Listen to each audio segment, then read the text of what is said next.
Welcome back to our Q&R Podcast. I'm Rebecca Hanna, the Director of Kids here at Redeemer Lincoln Square. Together with Michael Keller, we're framing this podcast for the seeker and skeptic in all of us. It's designed to foster a posture of curiosity about ourselves and about others. Today, we're going to tackle perhaps a question that we will all face at one point or another in our lives. It's how do we handle pain and suffering? This is a topic that the larger culture often leaves us unequipped to deal with. Our culture talks about self-optimization and longevity and how it's become a popular theme. But what happens when things don't go our way? When we don't heal of a disease, or when a loved one dies? When we go through a painful breakup? In this conversation, Michael and I unpack this both from an intellectual perspective, but really from a personal perspective as well. Michael shares about his experience losing his dad and the profound suffering and grief that has unfolded both before and after Tim's death. We then get into deeper theological questions of why God would allow this to happen and why the Christian faith is predicated on a future hope that empowers us to endure anything that comes our way. So, Michael, our topic today is how to process pain and suffering. I can't say that either of us are super excited about. Why are we not excited about this topic? Well, for so many reasons. I think. Can you get excited about talking about pain and suffering? And how to handle it? I think we have both acutely felt this more recently. So this is going to be a very open conversation. Yeah. So listeners can just know as we go through our own pain and suffering, nobody is actually immune to that, no matter where you serve or what you do. Yeah. And I also think we're talking about this topic because I believe our culture, Western culture, 2024, the world we live in right now, prepares us the least out of every culture that's ever existed for pain and suffering. Every other culture that's ever happened has always assumed pain and suffering is part of life. And there's either like a religious category or a philosophical category to handle that. You're going to go get nirvana one day, or you're going to go into a different state one day, or you're going to be with your ancestors one day. Like, there's so many different religions and philosophies that have prepared people for this. But our culture says the material world is all that there is. And because the material world is all that there is, pain and suffering, when it enters into our life, destroys meaning, purpose, our reality. So we're living in that world, whether you're a Christian listening to us or not a Christian listening to us. We obviously, part of this podcast is we don't make the assumption of where everybody's coming from. We need to realize that we're swimming in and living in and breathing a culture around us that isn't really prepared or doesn't really have the resources. So when it hits, when you have the heartache, when you have the death, disease, the family member, your own chronic pain, when you have these problems that come into your life, what do we do about it? And we have on this podcast talked about the more intellectual conversation about why does God allow evil and suffering? And you can research and look up that podcast if you want. But today I think we're going to talk less about the intellectual reasons, which I think there are. Christianity in particular does equip people to handle evil and suffering intellectually. I think we're talking more about just the processing and emotional and spiritual side of death and disease, right? Yeah, there's actually a quote. One of my favorite books that I've recently read is called The Night is Normal. Whoa. A title. It's a guide for your spiritual pain. And it's Alicia Britt Chole. And she says, our generation no longer capitalizes on truth. We keep it small so that we do not offend. And so we cheer one another on to, quote, find your own small truth, unconstrained by history, logic, or even evidence, because after all, who really knows? Wow. Which is what you were kind of just saying. Yeah, who really knows? It sounds like we're all in it together, but there's also kind of a sadness in that There's space. a hopelessness about it. Yeah. So on the flip side of that, though, so we're talking about culture and secularism. I really would like to say, too, that has either seeped into the church in this generational time or whatever you want to call it to where the church has really done a poor job also of teaching us. And I think there are different churches I think liturgically, even at LSQ, we make sure to put in prayers of sorrow and lament. Yeah. And that's one of the things I really appreciate about our congregation and our services is that I know that what I'm feeling when I walk in on Sunday mornings is not going to be overlooked if I'm not happy to be there. Yeah, we quarterly put into our worship service prayers of lament because we don't feel like we're equipped really to do it. So we try to do it regularly. And I love that. But sometimes to me, that feels like throwing... A little stunted? It's like throwing gasoline on a whole house fire. You know, you're like, not gasoline, but like a cup of water. Because you're acknowledging it, but then what? But what do I do when I go home and I still feel this? And so I think in a lot of ways, the church hasn't even prepared us for when I have a prolonged, not when I like get sad about something or not when I have... Not when you like, you skinned your knee, there's something acute, but it's going to go away. Right. But what do you do when... With the prolonged suffering, we talk about, you know, how the church hasn't responded to mental health problems well, or how that can be ostracized or misunderstood, or when someone is in chronic depression and they can't seem to get out of it, which so many of the theological historians talk about, right? That's the whole point of The Night is Normal in her book, because she's going, the people that we read historically, what we get the most out of is out of their pain and suffering. That's where we actually get the riches of when they walked with the Lord. Because you think about Luther, you think about Spurgeon, you think about all these guys that you read, or Owens, and you're like, this amount of suffering that they endured. Yeah. So in your counseling practice, just in your background and whatnot, what have you seen? Like, what are the, what do people have the hardest time dealing with in from your perspective? Well, we're a Christian practice, so I want to state that up front. Okay. And I think that, and there are people that have come to Anchored that are not believers. Great. And I actually really love it when that happens because they're searching for something, and we're all searching for something. Yeah. But one of the things that I find is that there's a confusion when we receive the gospel, when we hear about joy and grace and God's kindness and compassion. And I should not feel sad because I have all these things, and to be able to understand that the night is normal, even though I'm suffering. Maybe I am. People are feeling guilty about the fact that, I'm supposed to be all happy, joy, or is it more just unprepared? I think it's both. I think there's a lot of emotions that are around it. I feel guilty. I feel ashamed. I don't want to tell anyone because I have the gospel. And if I have the gospel, I shouldn't be feeling this way. Right. Or I don't know what to do about it. And then there's health problems. There's medical problems. There's all kinds of things. Our bodies are so complex, right? And so you have your brain and your gut and your nutrition and your nervous system. There's so many things that work together. And then you have the spiritual process also. And so when you look at it all like that in a span, it's really overwhelming to figure out, like, I want to fix this problem, and we can get fixated on fixing instead of I'm suffering, and I want to suffer with Jesus well, because we want to get over it, because our culture tells us we can get over it. That's really interesting. I think there's a tendency, just listening to you, that you can either only focus on the medical or the physiological kind of things, or you can only focus on the I'm a brain on a stick, and it's all in my mind, it's all cognitive, or you can actually just make it all spiritual, and this is all sort of my lack of faith or whatnot, if you're coming from a Christian perspective or some sort of spiritual perspective. Yeah. But you're saying these things are a real human has all these aspects of them. And when you're having suffering, when you come in and deal with these things, you have to realize there is a multifaceted level of interaction going on in us.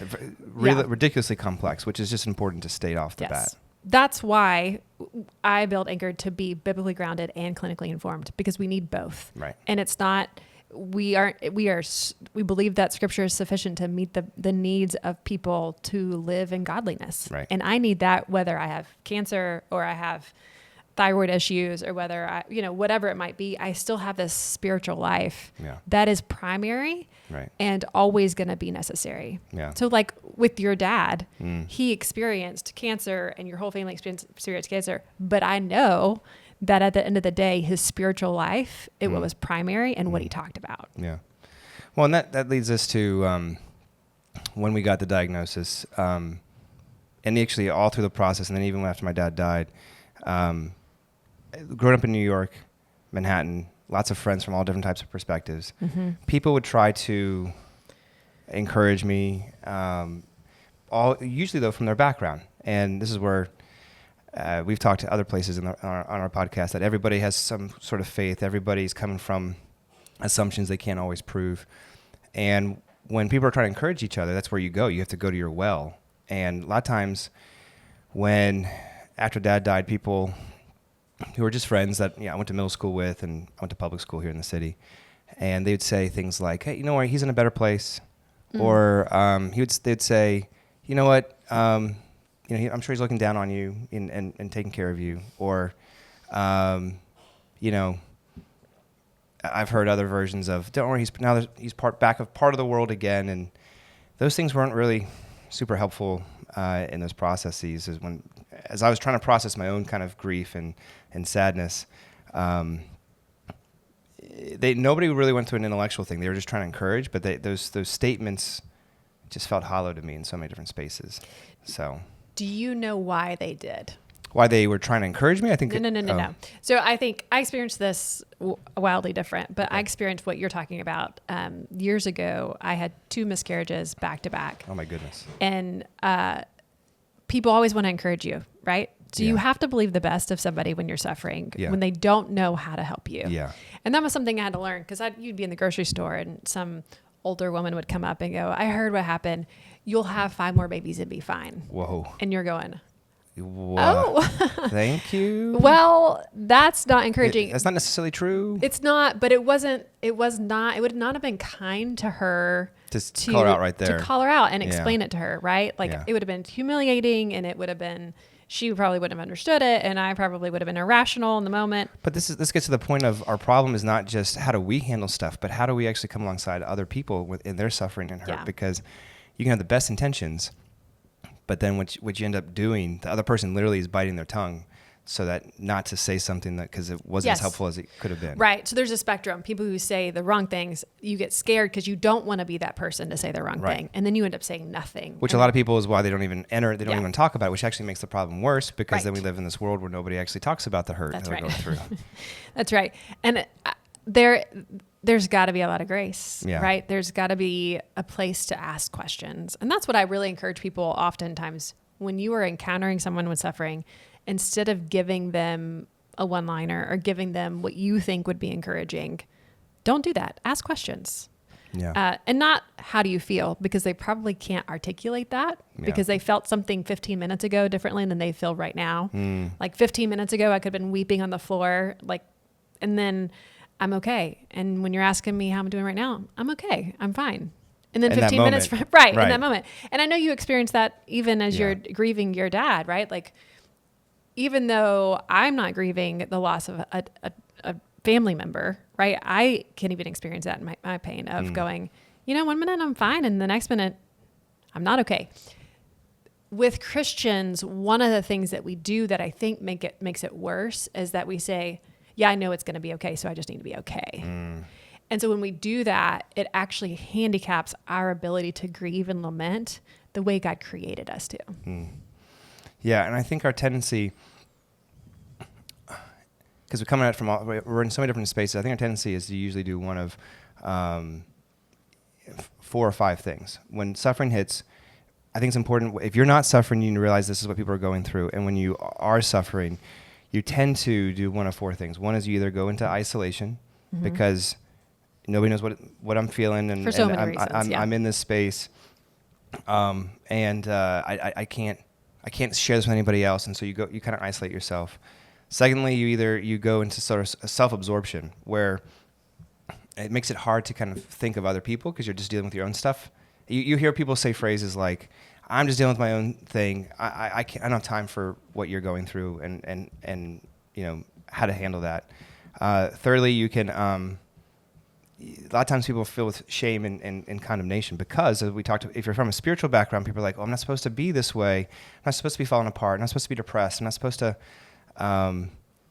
have a lack of feeling because I'm supposed to believe in Jesus. I'm supposed to be happy. Or there's a, secular version of that too, which is like, well, I'm supposed to be more okay and set in my space. Mm-hmm. Or you can get angry. I think a lot of folks get very angry about this is not fair, whether it's the fate or life or God or whatever, you get really upset about it. And then that all leads to what I've heard people say, you become sort of complicit in affliction, where you kind of, little by little, you become, the suffering and hurt that's in you, actually become part of it, and you get used to it. And then what do you mean by that? Well, it just, it gets into you where you, on different levels, so you either become comfortable with it and you start seeking it out, and this is just becomes part of your identity. I'm the one who's just dealing with it, and then it makes it you become very myopic. You become your suffering. Yeah. Or you just get so absorbed into it, you just can't find your way out of it and whatnot. And I think those are the kind of things, and sometimes you can go through all of them or all at once, or there can be stages. I would argue that we all do. Go through them. Yeah, everybody does. Yeah. And so when dealing with my dad's grief, I've just felt all those different places. And it's okay when you're grieving to want to have some alone time, but it's very different than putting yourself in an isolated space and not community to kind of help you. It's okay to kind of, in some level, focus on trying to just get through the day without being self-absorbed. So I think it's important just to hear the positive side of these things. Yeah, as well. I actually think it takes a lot of humility to do that. What do you mean? Well, I can just use myself as an example. Okay. Because I want to be the hero, right? I want to press through. I'm a strong person. I have all the answers. Capable. Yeah. I'm supposed to have all the answers. Right. I run I'm supposed to know everything. I work at a church and I run a counseling program, right? So I'm supposed to know everything. It doesn't keep me from suffering. Right. And so then I have to put my money where my mouth is. Or my mouth where my money where my mouth is. Money where your mouth is. That's right. And I think that often there is, for leaders in particular, there's shame, there's condemnation. Right. There is a desire to isolate, because if I can isolate and get through it myself, then nobody else will see it and they won't know about it. Or there's all different kinds of things. But I think that when it's like Paul, right? When he's talking about the thorn in the flesh, he's begging God to take it away. But God knows it's for his humility, because Paul saw so many great things, right? Yeah. He saw, what he saw, the revelation, and he's going, he gave me the thorn so that I would be full of humility.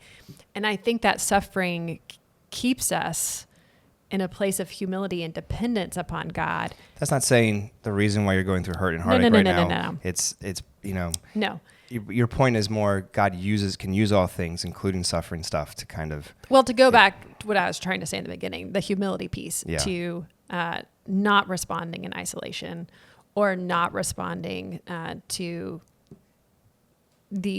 if I isolate, then no one will know, or if I keep it to myself, or because we want to hide our shame. We want to hide in our condemnation. Yeah. And it takes humility then to share it with other people and to be open about it. Is there a passage that is helpful in these spaces? Yeah, I think particularly with isolation, I think about Hebrews 4, when Jesus is the best mediator between us and God. And so he is not someone who is unable to identify with our suffering, but one who endured the suffering himself. He endured it perfectly, which means he understands my suffering more than I understand my suffering. And so even if I think I'm isolated, if I have the Spirit of God living within me, I'm just not. I still have him. And he gives me the confidence then to understand that he's the great mediator that gives me access to God the Father. So in this case, we're starting with the answer there, but let's go back then to like when we got Dad's diagnosis. I think my first, since we're doing, less the intellectual, more like how do we actually handle these things, which is I'm always uncomfortable because the Keller family is not known for our emotional attunedness and ability. Are you known for intellectualism? I don't know if I would say we're known for that either, but I think we're more. I think we can all say that. I'll say it for you. Okay, you can say it for me. I can say that, when we got the diagnosis, just what went through my head was, it wasn't. I don't remember a emotional strong feeling. I think there was a lot of questions, and medically I was kind of trying to get down to answers, which I think makes a lot of sense. A lot of ways, like, okay, can we beat this?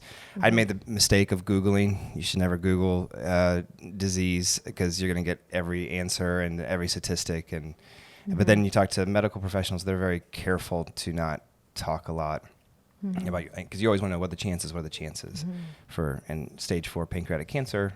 It's a very scary diagnosis. But my initial reaction was again just trying to find out more and trying to be careful. But really, it's probably more helpful to talk about after, just what I've learned about grief, which I wouldn't say I'm a professional at grief in any respect, but it's one thing to kind of talk about it to somebody as a pastor or a counselor, another thing when you're going through it yourself. Totally. For me, it's just realizing that not to be as scared of it. And I think a lot of times you try to get away from grief, and I've become more comfortable, like, oh, okay, this is where I'm going right now. You don't get to decide necessarily all the times when it comes and goes, but say, okay, what's this trying to show me now? Where am I at? And just becoming more careful, comfortable with it is just one small thing that I've worked through in the aftermath of my dad dying. I think that too is where we could be tempted to be angry with God. What do you mean? One of the things that I've experienced recently is, and I confess this to some of my accountability group, we don't officially call ourselves that, but that's what they are for me.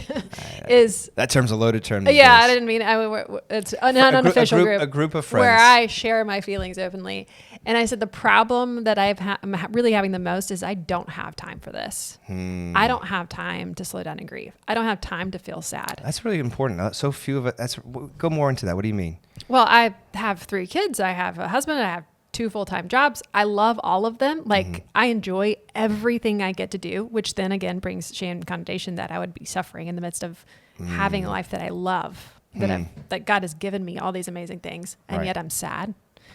And there are things to be sad about, but I don't have time to slow down and grieve with the Lord so that I can find hope and do it well. Wait, so let's just stop right there instead of going through it. What's the answer there? Is the answer slow down, like make the time? Because that is such a really important thing for folks to hear, which is there's a possibility the reason why we're not so good at this whole grieving, suffering thing is we don't have the time for it. Yep. We don't build the time for it. We're highly actuated people, and high capacity. Yeah, high capacity folks. We're busy running. Who has time for this? And if you do build time, what are you going to do? Just cry? This is my way of thinking about it. I don't want to do that. So then you just keep throwing yourself more into things. So what's from your background, like you just stated what happens, the problem. What do you do with it? Yeah, the answer to that's different for every person. So there's not is the answer always ever just ignore it and keep throwing yourself into more stuff? Not likely. Okay. So at least that's not the answer. There is a time to push forward and put one foot in front of the other and do what God has called you to do. Right? Like I'm still a mom. Yeah. I'm still a wife. I still work at the church. I'm still leading Anchor. Like I'm still doing all these things. It doesn't excuse me from those things that God has given me to do and called me to do. But it does mean that maybe I need to be honest that I need some time, or I need a break, or, hey, I'm struggling with this. So can you pray with me? Can you be with me? I know you can't understand it, but here's what I'm experiencing. And that takes humility. Like that's humbling to do. I hear in that answer, I'm hearing it's sort of a wisdom question, because there's a potential that you're like, well, no, I just need to stop everything and just focus on this and forget my responsibility. There's a time and place for that. Potentially. Yeah. And this is why you need community, and you need other people around you that you trust, whether it's a counselor or friends and family, because they could be like, no, you've been navel gazing long enough. You need to kind of, you have this thing called responsibilities, like your job and your mom and your or no, we know that you just go. You really need to take some time. You need to really think about it. So, which is where I'm going to land.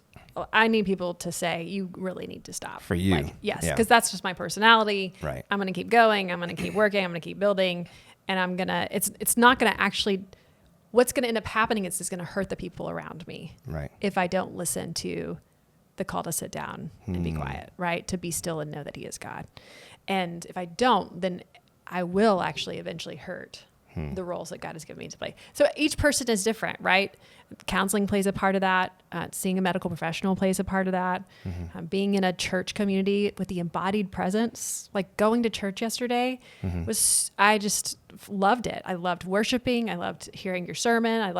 Were you dreading it beforehand though? Yes. Why? Yeah, because when we're in suffering, we don't necessarily want to go be with a whole group of people to talk about this. Like, it's not innate in me to want to, and it's my personality too. Like, I can sit in a room with a book in the corner and a cup of coffee by myself until Jesus comes back and be fine.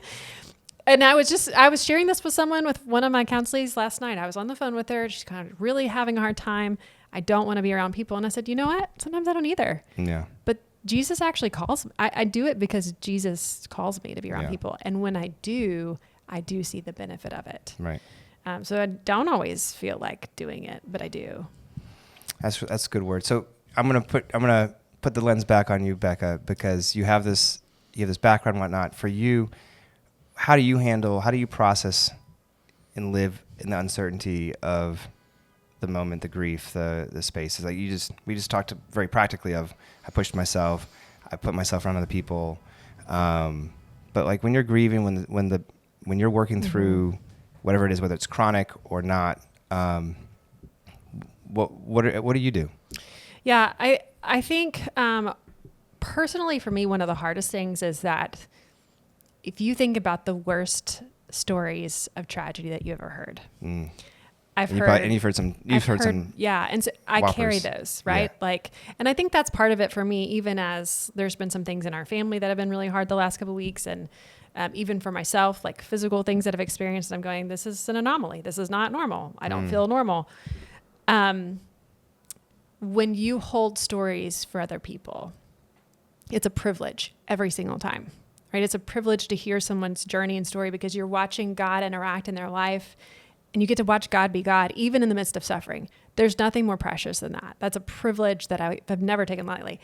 And I've been doing this for like almost 15, 20 years. So I have a lot of stories that I hold. Okay. Some that'll make your toes curl and you think that's not How's that help possible. How's that help connect with your story? Well, that's what I'm saying. It can actually make it harder for me because we can put suffering on a spectrum. And I can go, well, my dad didn't die last year. And so I should get over myself.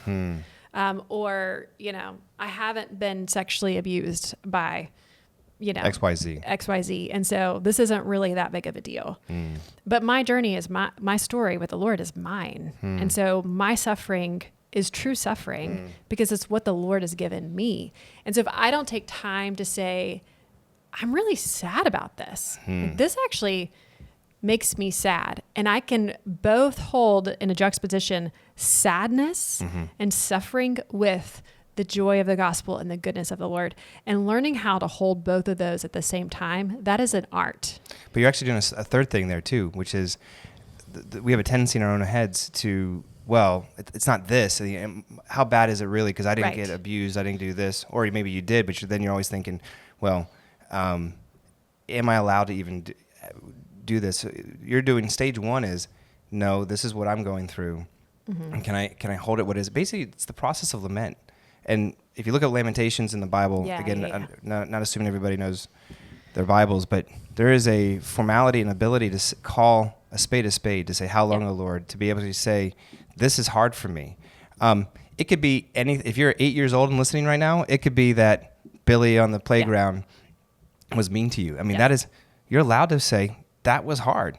But it can also be all the way to the other side of how. So I think stage one is allowing yourself to say, make the time to say, this is hard. Yes, I know the answers from a Christian perspective of what Jesus has for me, but I'm going to this is tough. And that's what I'm hearing from you. For the first thing to do is, because you have all these other stories, to say, this is my story and call it what it is. Is that right? Yes. And there is wisdom in that spectrum of suffering, right? Like you need to be wise in how you share with people or what you talk about. And because you don't want to belittle someone else's experience but you also, you can share it with the Lord. You can pray. You can, with my spouse, Wait, can I stop for a second? Yeah. When you say you pray, what kind of, just for people. I'm just talking. What would you say? Like, hey, Lord, this sucks. I mean, like, yeah, or actually, just like that. Yeah. I mean, I don't think it has to be fancy. Yeah. I think it just has to be real. And oftentimes we think that, we're going to come before the throne. He knows more than you know how like ridiculous and hard things, how ridiculous we are and how hard things are. And if you're like me, which is emotionally stunted, sometimes I don't know the right feeling. So I actually even pray that, say, Lord, I don't even know how I'm supposed to feel about this right now.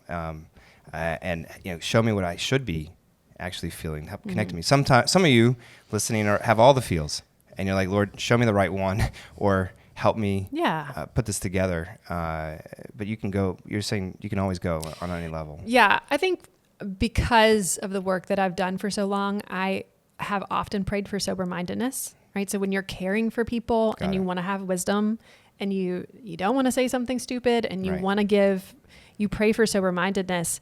But then when you're suffering yourself, it's not so much about sober-mindedness am I being honest about the reality of how I feel? Do I even know how I feel? Right. Can I take the time to explore, am I angry with God? And if I'm angry with God, what does that mean? What am I angry about? Why am I angry about that particular thing? And getting to that is going to be way more healing than ignoring it. Yeah. I also like to think when you actually call a spade and you actually lament, I think it's important to put it in perspective. I think a lot of times in the moment, you're just in the moment. Maybe this is overly thinking, but I like to try to say, okay, this is how I'm feeling right now. This is what's going on. Is this the categorization of my entire life? Or how do I couch it in? There's been a lot of beauty. There's been a lot of other things that are great. I think it can be really hard. So I know it's very hard, but when, for instance, with my father, I miss him, lots of lament, lots of grief. I also try to couch it like, I'm thankful for the time I had. He died at 72. I was thinking this morning, man, that really sucks that he didn't get to 77, 5 more years. But I was also trying to say, but the 72 years I had, or I didn't have all 72 years with him, but the years I did have with him, they were beautiful. So trying to link the full nature of the thing is, I think, really important. And then I think it also helps, one of the beauties of grief that I've been thinking about recently is it helps me understand other people's. I think those who've not suffered or at least not, I think everybody suffered. Some people are aware of it or understand it better than others. But those who haven't processed it are not very good at helping and sitting with other people and saying, ooh. I think I read a book called A View from the Hearst long ago. It's by, last name is Bailey. And it's about a man who lost, I think, 3 sons. And it was called A View from the Hearst because he saw things from that. And I think somewhere in that book he said, the people who came around and just had like pat answers and, when God closes a door, he opens a window or something like that. He couldn't wait to be away from those people. But the people who would sit with him and say, yeah, that does stink, and not need to offer another answer and just kind of be in that lament.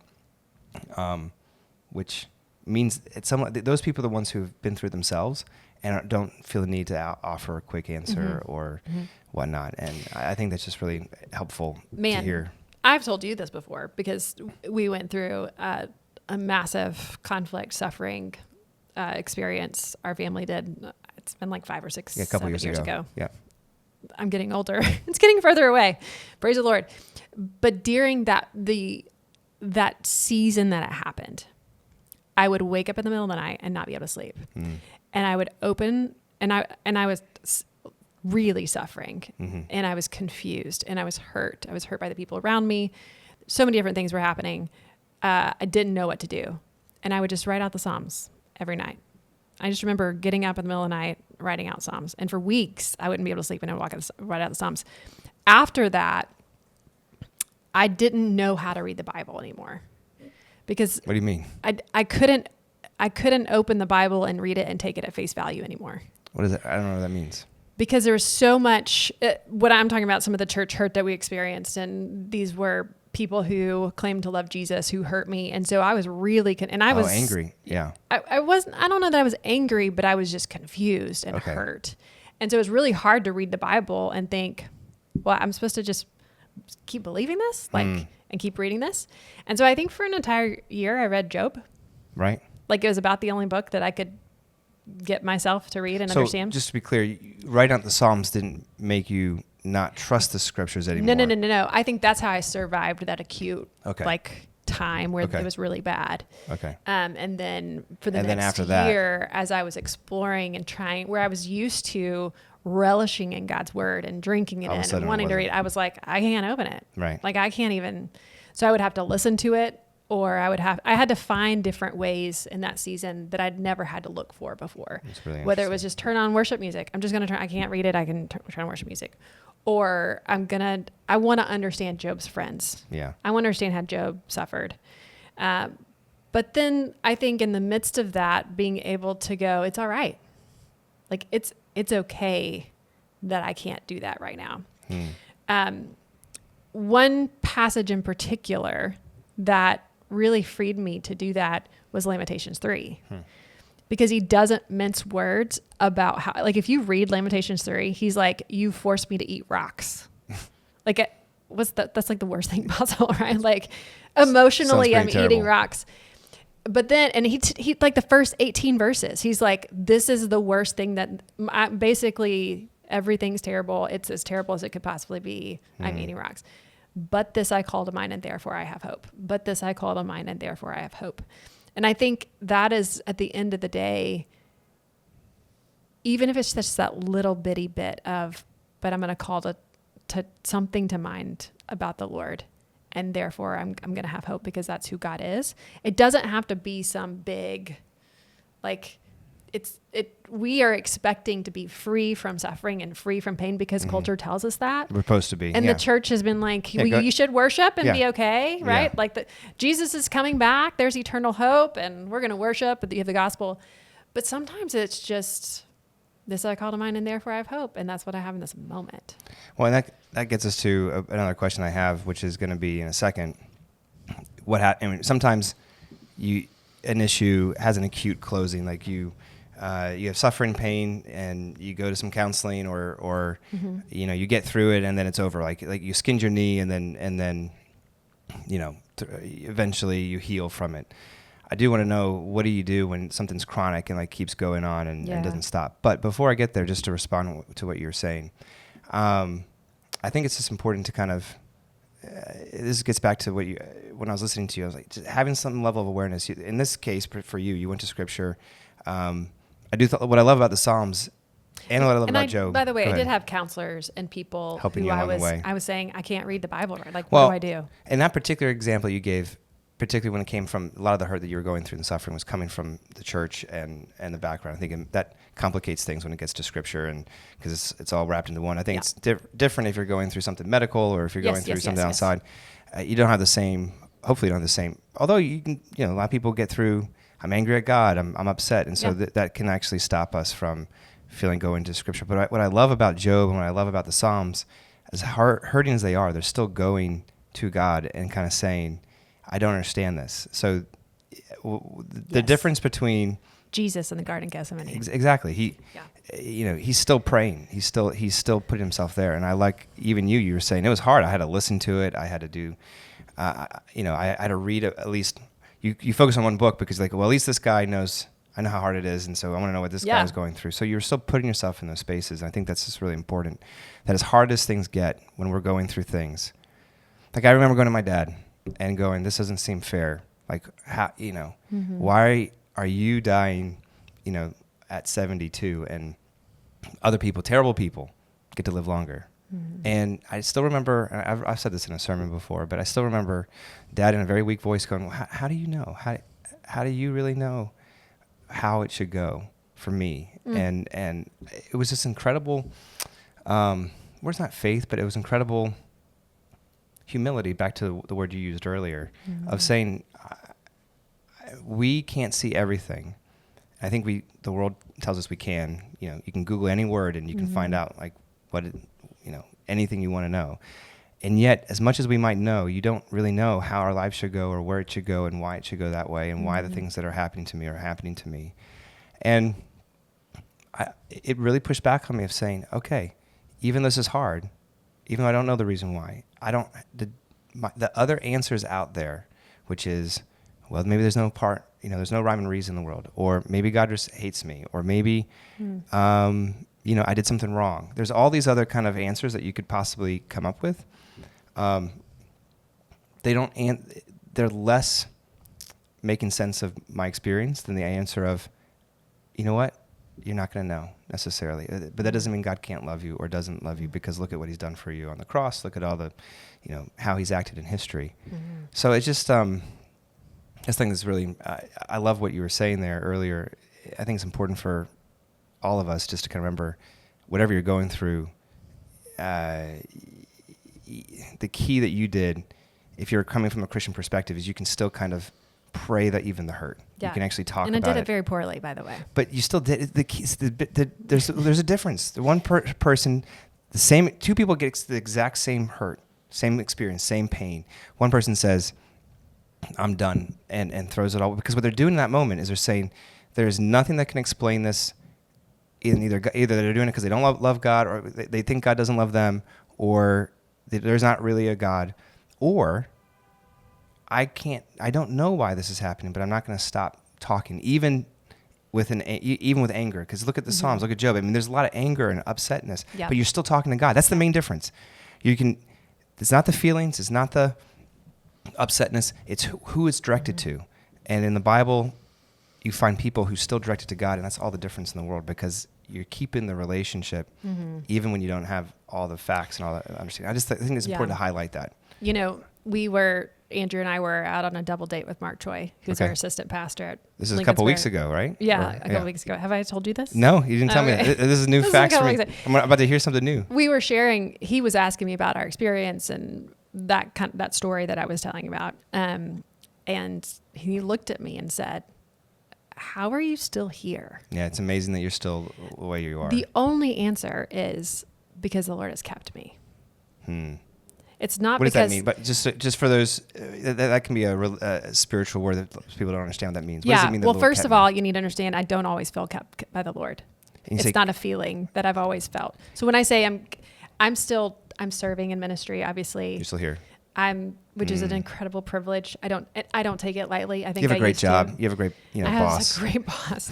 Well, but actually I do. And I don't know that I would have appreciated it. I could not be where I am today if I didn't go through that. And I hate it. Right. Like I can't love what I went through. No. And it's still painful and it's still hard and I still cry about it. Oof. Like I still want all of the good things that God promises will come one day. I still want those things, but I'm not still persevering because I figured it out. I'm still persevering because the Lord is kind and has kept me. And it doesn't always feel like that though. But I love how you can hold together. That was terrible. I never wished it on anybody else, but God has kept me through it, and I'm still here, and it's amazing. Like as Mark looked at you and said, "That's amazing that you're who you are." And I don't get credit for it. That was the point. Well, but what's beautiful about that is I would wish that for everybody else, whatever they're going through. I think it's okay to say, I don't wish this on anyone because this is how bad it is. But that doesn't mean there's not something that you've gone through, that the suffering, the pain, whatever it is, that God keeps you. But I think what you mean by keep is preserve and hold, and like you don't fall to pieces. And through that, there's a long-suffering nature. I still fall to pieces sometimes. Well, when I say there's an ultimate, I was meant more ultimate fall to pieces versus like doing that relatively. Well, and I think even now, I've had a particularly hard couple weeks with some different things. Very different, right? And Andrew and I were talking about this, and I was like, I'm just sad. Yeah. And he's not used to hearing me say that because I don't have time to be sad, right? I don't have time to talk about sadness. I don't have time to talk about those things because I'm talking to everyone else about what they're sad about, first of all. But also I got to get to school pickup and we've got to get this event on. We got to do all these things. And so we sat and we talked for like 2 hours about all the things that I feel sad about. And guess what? By the end of it, guess how I felt? How? I was like relieved. What was different though? Because there's honesty in, I'm really sad about these things. I can tell you that I'm sad about it, and it's okay to be sad about it. This sounds so basic, but I think it's important to just point this out one more time, which is so few of us back to what I said earlier, when you suffer, you tend to go right into isolation. Just the ability to just sit with somebody else and say it, the same exact kind of circumstances, but being able to just kind of name it and say it, it's just so important. Yeah, and I think when we feel sad, we don't evaluate enough. We don't, and it's so against our culture, and it's so against the grain. So one of the things, Why? Because I'm supposed to be happy. Okay. Like I'm supposed to Yeah. There was the Lego movie, the song, right? Oh, everything is awesome. That everything is now going to be awesome. in my head for the rest of the day. Yeah, well, but it's a catchy phrase because yes. and I love there is some social commentary in that Lego movie, which is there's this world that everybody's supposed to be happy, but that's not our reality. No. But then that's the chasm and that's the problem, is that where's the space for us to be? The least favorite question I get asked is, how are you doing? Because there's such a cultural push to say fine. Yes. And that is just, and there's no space and time to do anything else other than that. Because you can say, you really want to know? Blah. And then people are like, no, I didn't want that. I was just trying to be nice. I just want to be nice. Yeah. And they say, how are you doing? Or we do actually want to know, but we don't have time to know. Yeah, I know. And so I think we're just, Q&R Podcast, we're saying this is the response. This is actually the space that we're living in. What do we do about it? So I think there actually has been quite a bit of hope in what we're talking about, of like, we can be honest. We can be open. Okay. We being full of humility is painful, but there is a sense of healing that comes with that. So we need to ask for help. So that's all. We've talked about those things, and these would still apply if things are chronic. And what's interesting about your experience that you talked about something 5 years ago, talking about something now, they're different. Yeah. Ironically, there's still a chronic nature because there's always going to be a new type of suffering. Yeah. So there's those types of things. But then there's the type of and I would argue that they're connected too.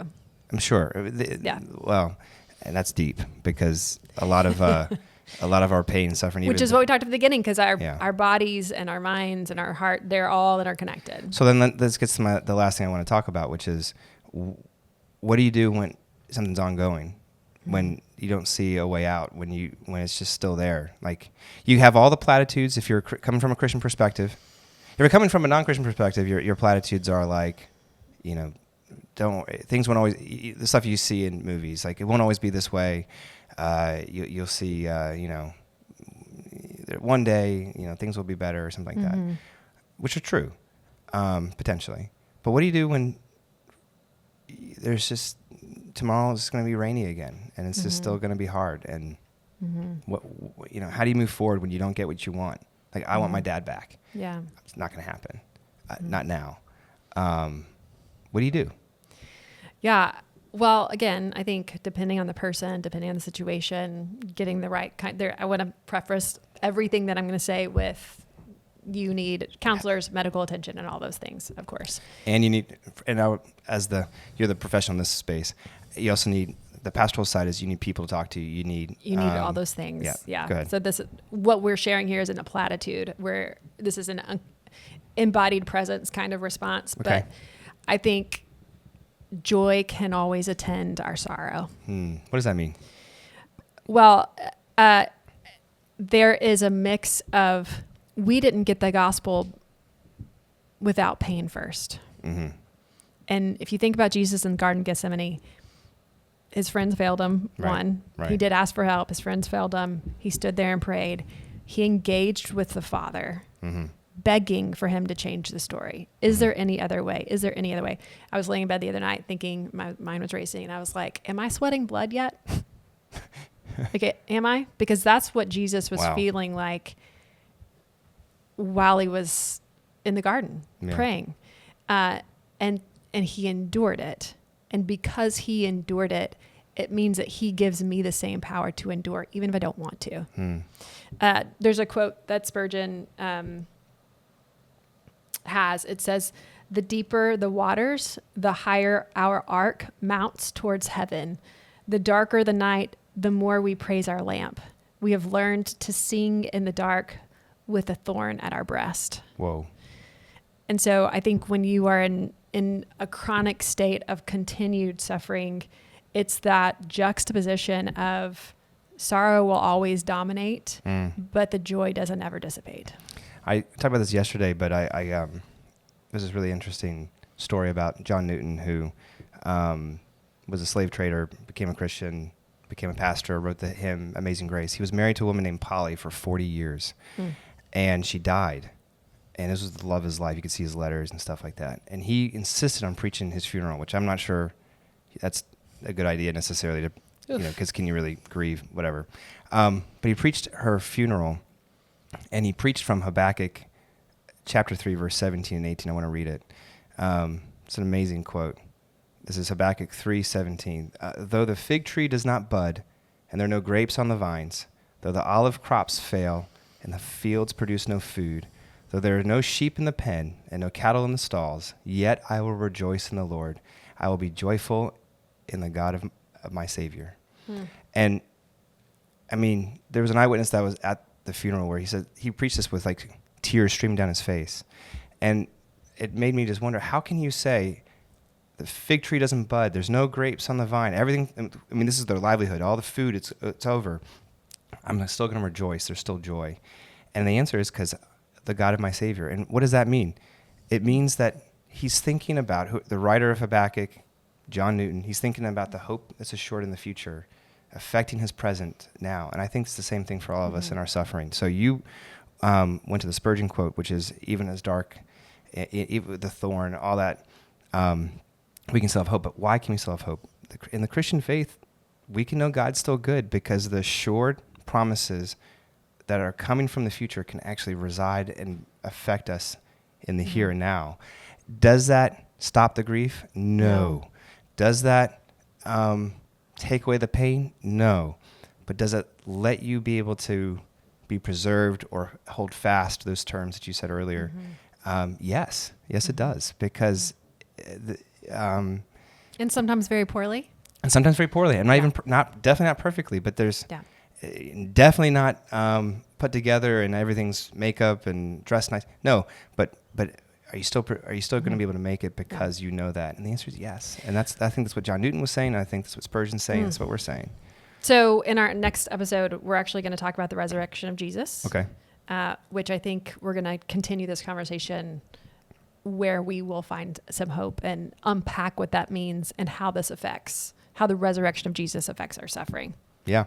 Looking forward to having that conversation, but I appreciate this one where we aren't necessarily given the kind of pat answers, even though one I just said towards the end, the goal is not for it to be pat, it's to kind of, you use the word embodied, that live embodied spaces with these things. And we're talking about the day-to-day, how to get through today to tomorrow, and the suffering. And there's a multitude of things we talked about that can be helpful, but I think they're all need to be present. Absolutely. Great. Well, it was good talking to you, Bekah. Thank you.